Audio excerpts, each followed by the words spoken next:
President of Marketing at Anixter. Please welcome Steve Anson. Hello, how are you? Good, how are you? Good to see you. Absolutely. So, tell me about the show. Tell me what are the big trends that you're beginning to discern from everything that you're seeing and hearing here?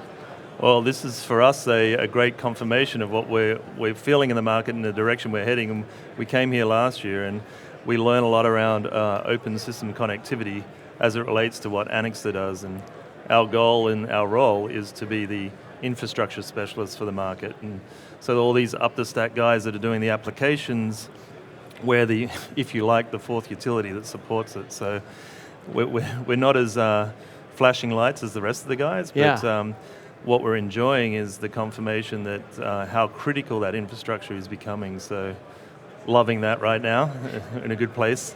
Tell the people at home who may not be familiar with Anixter a little bit about the company. Yeah, thank you. So Anixter has been around 60 years now, since 1957. And the way we define it, what we do today is we build, connect, power, and protect environments. So anywhere from healthcare through to smart building environments, data centers, higher education facilities, we're your physical layer guy. A lot of cable and fiber is sort of your case. When we talked, you spoke when we first started speaking about openness. Right. And then in that last bit, we talked about secure.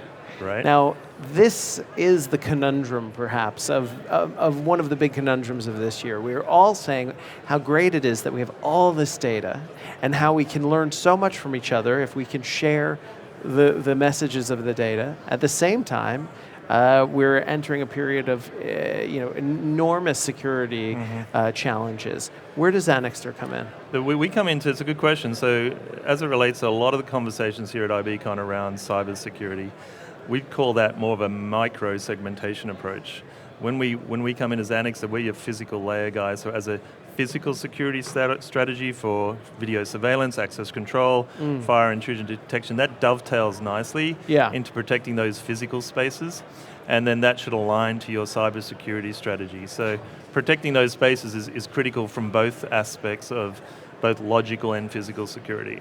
And how does Anixter differentiate itself from how it protects those spaces versus other companies? Yeah, through value-added distribution. So we're a stockist. We've got over $1 billion of inventory in over 50 countries around the world. So we've got a value-added approach through distribution, but through thought leadership and some of the stuff we're doing around vertical markets now for what we call infrastructure as a platform. We've got a 5 pillar approach to each of these verticals, if you like. And the key one we start talking about risk management. And we start talking about a layered approach to the environment. So from a data center point of view, you've got a more hardened security environment with a perimeter defense, and you go through a defense in-depth approach all the way through to the data in the cabinet. In a commercial building, it's a little bit softer, if you like, but protecting the safety and security of the people within that environment that work there. So depending on which environment you're in, we have a different way to differentiate ourselves in those different environments. What are some of the other things that you've been seeing here at the conference that really appeal to you as a company? Good question. So we're seeing this whole IoT getting more grounded. We're referencing it, our best practices report that we've just released and launched at the show addresses 5 areas. One I just mentioned, which was risk management. Yeah. Then we go into the network performance. And the unique things around the smart building space are things such as workforce productivity and space utilization.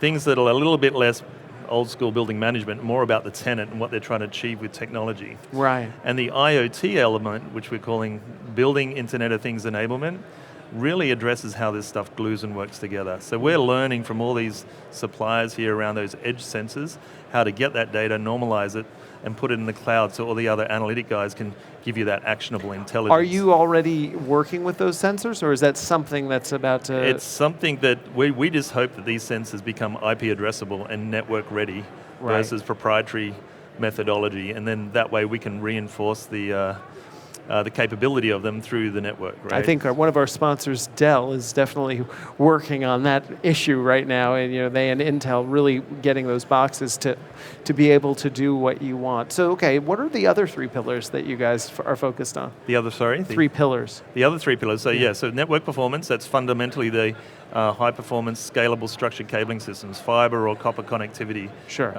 That's really our wheelhouse and where we come from, and that's the growth engine that has been diluted a little bit.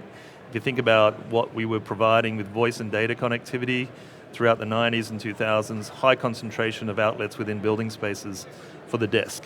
And then if we look at how that is transforming, it's moving to that digital ceiling, the cross-connect from the TR room up to the ceiling space. So other applications coming on the network, whether that's lighting technology, whether that's wireless technology, all requires that connectivity and the network performance. The other two really address the experience of the tenant, right? So how do we get our people that work in these environments to do more with less? And so less space and maybe enhanced with technology. So workforce productivity really deals with those tools, whether that's better meeting space and collaboration areas.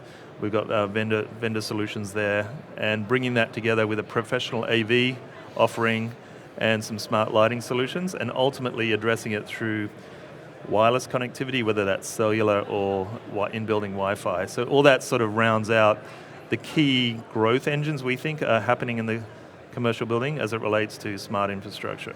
Certainly a very thoughtful approach. There are, of course, companies that deal in these types of solutions. What is it that sets Anixter apart? I think there's a few things, and if we talk about, I mentioned we build, connect, power, and protect, but what do we do that differentiates us, I think, is the fact that we have a global footprint. So we enjoy the audience of large multinational corporations, so we can scale in that respect. Right. We've got a logistics offering that addresses the needs of these environments and preparing material off-site and make them site-ready. Right. A lot of our competitors don't address that. And then the final thing is around our technical differentiation. So as a distributor, we hire specialized skills to help the customers on the journey of what they're trying to achieve. And that to me is a big appeal point, because you're clearly, I mean, if you look at this, you look at this report, you are putting a lot of thought and care into making sure that the implementation of this goes well. If you look at the company going out, say, 3 years from now, 2 years from now, what's the future of the building and connecting that you're doing? Well, it's really a case of bringing these sub-environments together. So a smart city, if you like, versus a smart building, how do they talk to each other? Yeah. I've got a hospital that needs a data center, on-prem or off-prem. I've got a building, and I've got multiple buildings within my portfolio. And then we've got these other environments of an education facility. So together, that wider set of infrastructure, whether it's on a campus or a smart city grid, I think that's where we're really bringing it together. We're doing it in pockets, we all are. Yeah. But I think there's a bit of opportunity for a more homogeneous infrastructure. Terrific. Steve, thank you so much Absolutely. for being here. Thanks, Steve Jerry. Anson, Thanks Anixter, fantastic.